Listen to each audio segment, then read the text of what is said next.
RCP Singh में बातें इतनी बिगड़ गई थी कि दोनों में अलगाव हो गया था। जो 43 सीटों पर सिमट गई थी जदयू, उसका जिम्मेदार कौन था? क्या उनके जिम्मेदार आरसीपी सिंह थे? क्या आरसीपी सिंह वही हैं जिन्होंने 72 से 42 पर पहुंचा दिया था? जो नीतीश के आसपास मौजूदा लोग हैं अभी, वो नहीं चाहते हैं कि आरसीपी सिंह की एंट्री हो। ये जेडीयू की भविष्य को लेकर राजनीति जो है वो खींचतान दिखाई दे रही है। कोरमा ग्रुप, जो सोचता है वो करता है। आपके अपने सपनों का आशियाना। नीतीश कुमार के करीबी आरसीपी सिंह को कौन रोक रहा है नीतीश कुमार की पार्टी में एंट्री को लेकर? ये खबरें लगातार चल रही हैं।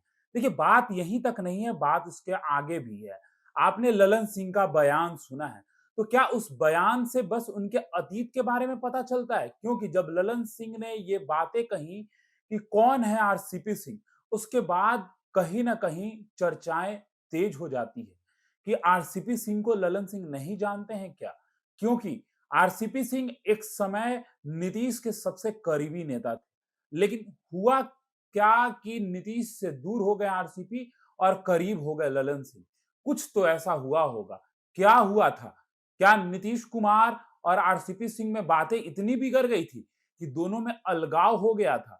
और क्या 2020 के चुनाव में जो 43 सीटों पर सिमट गई थी जदयू, उसका जिम्मेदार कौन था? क्या उनके जिम्मेदार आरसीपी सिंह थे? और आरसीपी सिंह को लेकर ये जो खबरें चल रही हैं कि आरसीपी सिंह जो है वो जदयू में एंट्री मारेंगे, लेकिन उनकी एंट्री को कौन रोकना चाहता है? ललन सिंह के इस बयान को इतना आसानी से नहीं देखा जा सकता है। इस बयान के पीछे कई बड़े वजह जो है वो छिपे हुए हैं। इस बयान को आप इतनी आसानी से नहीं ले सकते हैं।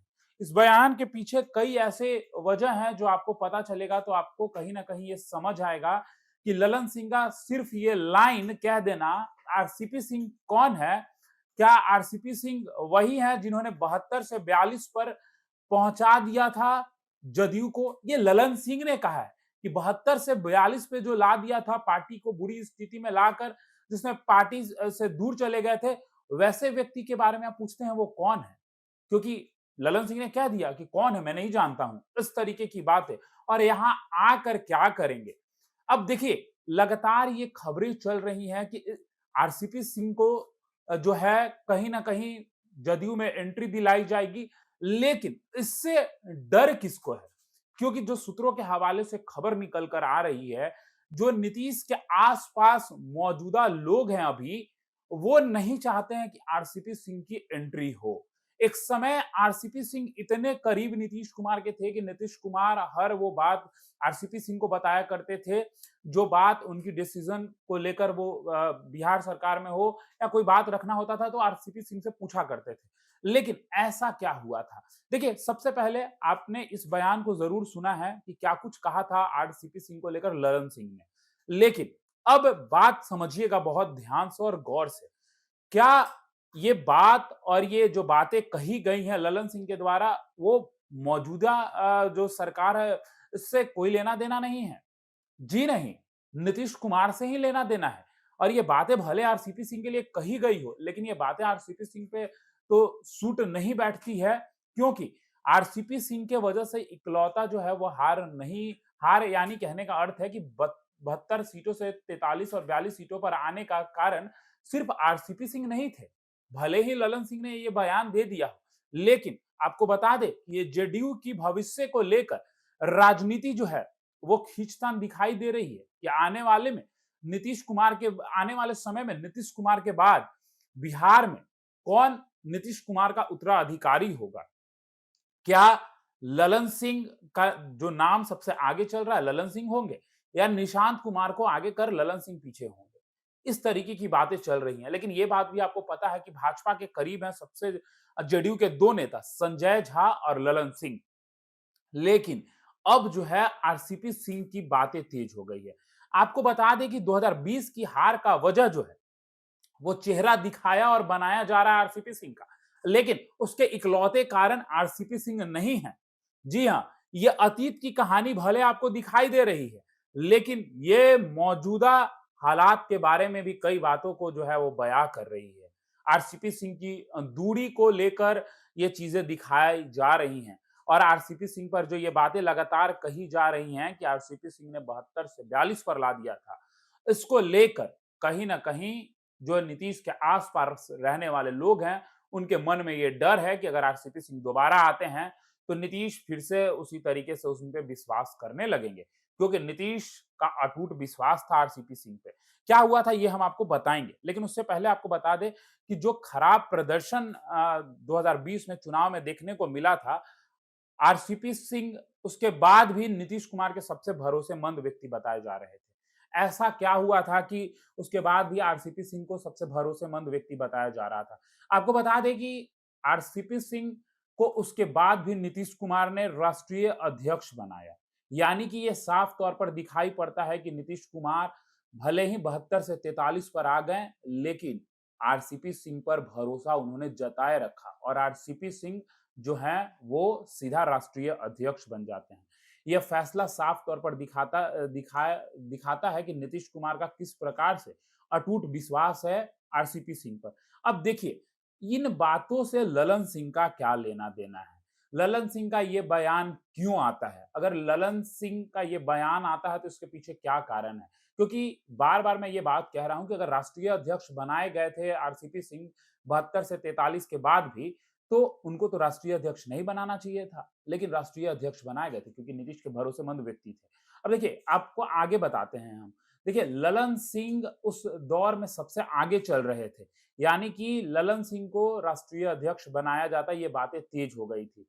लेकिन ये चीजें जो हैं वो बदल जाती हैं और हार के बावजूद भी कहीं न कहीं चुना जाता है किसको? तो आरसीपी सिंह को। अब देखिए, आरसीपी सिंह को राष्ट्रीय अध्यक्ष बनाया जाता है, इसके बाद कहीं न कहीं ये बातें अब साफ तौर पर दिखाई देने लगती है कि ललन सिंह और आरसीपी सिंह में सब कुछ ठीक नहीं था। क्योंकि जो बातें निकल कर आ रही हैं, जब नाम आगे चल रहा होता है ललन सिंह का और आरसीपी सिंह को जब ये ईमानदारी और भरोसे के लिए मिलता है पद, तो उसके बाद ललन सिंह के मन में कुछ तो चल रहा था। आपको बता दें कि सबसे पहले 2020 में जब ये हार होती है तो उसके कारण सिर्फ आरसीपी सिंह नहीं है। और आरसीपी सिंह क्यों ही होंगे कारण? क्या एक व्यक्ति से कोई चुनाव हार जाता है? अब आपको आगे बताते हैं 2020 में हुआ क्या था। देखिए, 2020 में आपको बेहतर तरीके से पता है कि चिराग पासवान ने जदयू को सबसे ज्यादा ठेस और चोट पहुंचाया था, क्योंकि खुलकर उन्होंने जदयू के खिलाफ मोर्चा खोल दिया था। उन्होंने साफ-साफ, सीधा-सीधा 36 सीटों पर नुकसान पहुंचाया था नीतीश कुमार को। वहीं पर उपेंद्र कुशवाहा जो आरएलएम के प्रमुख हैं, उन्होंने भी 20 सीटों पर जदयू की मुश्किलें बढ़ा दी थी। यानी कि जदयू की हार की वजह कोई एक व्यक्ति नहीं, बल्कि गठबंधन की सियासत का नतीजा था। अब देखिए, राष्ट्रीय अध्यक्ष आरसीपी सिंह को बनाया जाता है और नीतीश कुमार उन्हें बड़े जिम्मेदारी देते हैं, यानी कि उन्हें भरोसेमंद मानते थे। अब आरसीपी सिंह और ललन सिंह में जो है वो सियासी दूरी जो है वो दिखाई देने लगी थी। ललन सिंह भी मजबूत नेता थे, लेकिन राष्ट्रीय अध्यक्ष के दौर में सबसे आगे थे। लेकिन नीतीश कुमार के पसंदीदा आरसीपी सिंह को ये मौका मिलता है। अब जब बाद में आरसीपी सिंह को केंद्र में मंत्री बनाया जाता है और जदयू पद से जब वो हटते हैं, तब ललन सिंह को यह जिम्मेदारी दे दी जाती है। यानी कि ललन सिंह को जो है राष्ट्रीय अध्यक्ष का पद मिल जाता है। वहीं पर उस पद से अब जो है वो छूट जाते हैं आरसीपी सिंह। अब केंद्र में मंत्री आरसीपी बने और ललन सिंह नहीं बने थे पहले, लेकिन बाद में जब ललन सिंह की नाराजगी जो है वो साफ तौर पर दिखाई दे रही थी, क्योंकि आरसीपी सिंह की जो जुड़ाव है वो दिल्ली में भी देखने को मिल रही थी। इसके बाद हालात बदलते हैं और आरसीपी सिंह जदयू से बाहर हो जाते हैं और ललन सिंह को अब एक बड़ा और नया मौका मिल जाता है। अब देखिए, ललन सिंह 2020 की हार के बाद ये जो बयान उन्होंने इस बार दिया है कि कौन है आरसीपी सिंह, इससे साफ जाहिर होता है कि आरसीपी सिंह को कहीं ना कहीं दूर रखना चाहते हैं नीतीश कुमार से। क्योंकि आपको ये बात बेहतर तरीके से पता है 2020 और 25 के चुनाव में क्या अंतर है। क्या उस समय चिराग पासवान और उपेंद्र कुशवाहा इनके साथ थे? जी नहीं, इनके साथ उपेंद्र कुशवाहा और चिराग पासवान नहीं थे, इसलिए तो नीतीश कुमार की पार्टी की बुरी हालत जो है वो देखने को मिली थी। लेकिन अब जो है नीतीश कुमार के साथ हैं, यानी कि आरएलएम भी साथ है और एलजेपीआर भी साथ है। अब राजनीतिक गलियारों में ये चर्चाएं तेज हो गई है फिर से कि आरसीपी सिंह की जो है वो जदयू में वापसी होगी। लेकिन आरसीपी सिंह की वापसी को उनके आसपास के लोग रोकना चाहते हैं, क्योंकि आरसीपी सिंह सोशल इंजीनियरिंग और केंद्र से जुड़े अनुभव जदयू के लिए उनकी उपयोगी हो सकती है। मजबूत नेताओं में से एक हैं आरसीपी सिंह। आपको पता है कि जिस तरीके से आरसीपी सिंह काम करते हैं और नीतीश के चहीते हैं, तो यानी कि अगर वो आते हैं तो कहीं ना कहीं फिर से जदयू को बेहतर रूप में दिखा सकते हैं। अब देखिए, बात रही ललन सिंह की, तो कहीं ना कहीं ललन सिंह की चिंता जो है वो साफ दिखाई देने लग गई है। आरसीपी सिंह के लौटने का मतलब जदयू में सत्ता संतुलन का बदलना। जिन फैसलों में आज ललन सिंह निर्णायक भूमिका में है, वहां आरसीपी सिंह जो है वो मौजूद हो जाएंगे। आरसीपी सिंह जो है वो कहीं ना कहीं ललन सिंह की टेंशन जो है वो बढ़ा देंगे। अब जिसके वजह से ये बातें तेज हो गई हैं, अटकलें तेज हो गई हैं कि आरसीपी सिंह की एंट्री पे रोक लग सकती है। लेकिन अब नीतीश कुमार के ये जो सबसे करीबी और भरोसेमंद नेता हैं, इनके आने का एक नहीं कई वजह माने जा रहे हैं। देखिए, अगर इनकी एंट्री होती है तो निशांत को भी फेस बनाकर आरसीपी सिंह पीछे से संभाल सकते हैं। लेकिन अब जो ललन सिंह है और उनके अगल-बगल के जो और लोग हैं जो स्वर्ण जाति से आते हैं, वो कभी नहीं चाहेंगे कि नीतीश कुमार के जाति के लोग उनके करीब रहें। क्योंकि अगर उनके करीब वो होंगे तो कहीं न कहीं इनकी जो मजबूती होगी, जो तराजू में वजन होगा, वो भारी होगा। अब देखना दिलचस्प होगा कि आने वाले समय में किस प्रकार से नीतीश कुमार क्या आरसीपी सिंह को अपनी पार्टी में शामिल करते हैं, और करते हैं तो इससे क्या कुछ बदलाव होगा। फिलहाल इस खबर में इतना ही। बने रहिए भारत लाइव के साथ। धन्यवाद। आपके सपनों को हमने सजाया है। ई होम्स पैनोरामा को हमने बनाया है। ई होम्स मेरा एक सपना था जिस पे मैं पिछले 4 साल से काम कर रहा था। हमने जो बनाया है वो सबने है माना। ई होम्स पैनोरामा में हो आपका भी आशियाना। और फाइनली हमने 2021 में इस प्रोजेक्ट को लॉन्च किया। बहुत लोग अप्रिशिएट कर रहे हैं कि पूर्णिया जैसे शहर में, बिहार के, एक तो बिहार की बात करें उसमें भी पूर्णिया जैसे छोटे जगह में इस तरह का लाइफस्टाइल देना, ये सुन के हम लोगों को बहुत अच्छा लगता है। ई होम्स में हमने कुछ और भी किया है, जैसे हम जिस जगह में रह रहे हैं हमारे फैमिली सिक्योर हो, उनको सिक्योरिटी का ध्यान में रखा है।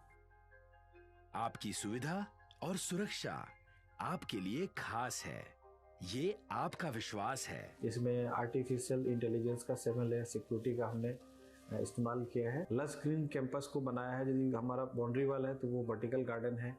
ये जितनी भी फैसिलिटी होता है एक इंटरनेशनल टाउनशिप में, ई होम्स है, ये हम लोग विश्वास नहीं कर पा रहे हैं। जो भी हमारे मित्र, दोस्त या जो भी हमारे बाहर के बाहर आते हैं, तो हम लोगों को बहुत अच्छा सुनने को मिलता है और बहुत अच्छा क्रेडिट मिल रहा है। वो सारा हमने सिर्फ एक बिल्डिंग नहीं बनाया, हमें एक बहुत अच्छा लाइफस्टाइल दिया ई होम्स में, और मेरा एक सपना था जिसको मैं आज फुलफिल होते हुए देख पा रहा हूँ। ये आपका आवास है। ई होम्स पैनोरामा में अब आपका निवास है।